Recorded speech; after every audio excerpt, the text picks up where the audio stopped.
కొనుగోలు చేయాలి. మొక్కజొన్న రైతుల దగ్గర ఉన్న పంట మొత్తాన్ని తెరవాలి. మొక్కజొన్న కొనుగోలు కేంద్రాలు వెంటనే తెరవాలి. మొక్కజొన్న కొనుగోలు కేంద్రాలు వెంటనే కొనాలి. ప్రభుత్వ మద్దతు ధర 2400కు కొనాలి. ప్రభుత్వ మద్దతు ధర 2400కు మొక్కజొన్న క్వింటా 2400 మద్దతు ధర కొనాలి. సోదరులారా,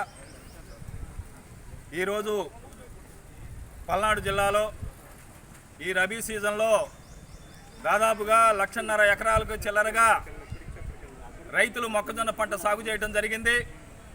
వీరంతా కూడా సన్న చిన్నకారు రైతులు పెట్టుబడుల కోసం అధిక వడ్డీలకు అప్పులు తీసుకొచ్చి మొక్కజొన్న పంటని సాగు చేయడం అనేటటువంటి జరిగింది.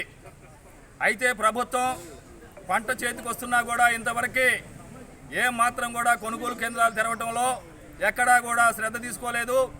రైతు ప్రభుత్వం అంటూ రైతుల్ని తీవ్రమైనటువంటి నిర్లక్ష్యానికి గురి చేస్తూ ఉంది.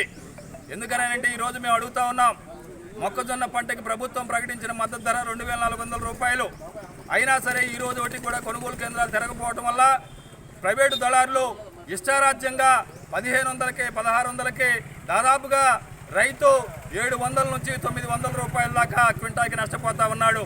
మరి మేము రైతులను ఆదుకుంటామని చెప్పేటటువంటి ప్రభుత్వం, అన్నదాత సుఖీభవ అని వరాలు ఇచ్చేటటువంటి ప్రభుత్వాలు ఎందుకని రైతుల దగ్గర ఉన్నటువంటి మొక్కజొన్నని కొనుగోలు చేయడానికి ఇంతవరకు కూడా కొనుగోలు కేంద్రాలు ఎందుకు తెరవలేదు అనేటటువంటిది మేము అడుగుతా ఉన్నాం.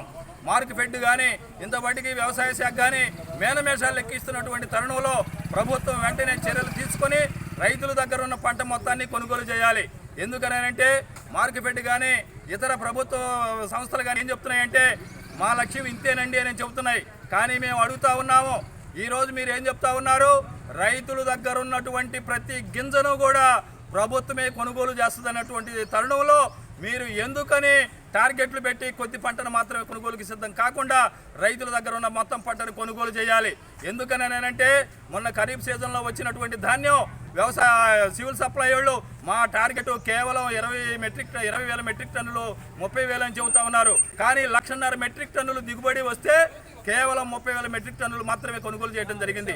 అందుకని ఇప్పుడు మొక్కజొన్న కూడా దాదాపుగా 1,50,000 మెట్రిక్ టన్నులు పైగా దిగుబడి వచ్చేటటువంటి తరుణంలో మొత్తం పంట కొనుగోలు చేయాలి తప్ప కేవలం టార్గెట్ల పేరుతోటి ఏదో నామకే వాస్తిగా కొనుగోలు చేయడం అనేటటువంటి సరైనది కాదు. మొత్తం పంటని ప్రభుత్వం ఏదైతే 2400 చెప్పిందో ఆ మద్దతు ధరకి వెంటనే కొనుగోలు కేంద్రాలు తెరవకపోతే ఈ ఉద్యమంలో ఉన్నటువంటి రైతులు మొత్తం జిల్లా వ్యాప్తంగా ఈ ఉద్యమంలో భవిష్యత్తులో పోరాటాలకు వస్తారని ప్రభుత్వం అందుకు అనుగుణంగా చర్యలు తీసుకోకపోతే ఈ పోరాటాలు మరింత ఉధృతమవుతామని కూడా తెలియజేస్తా ఉన్నాం.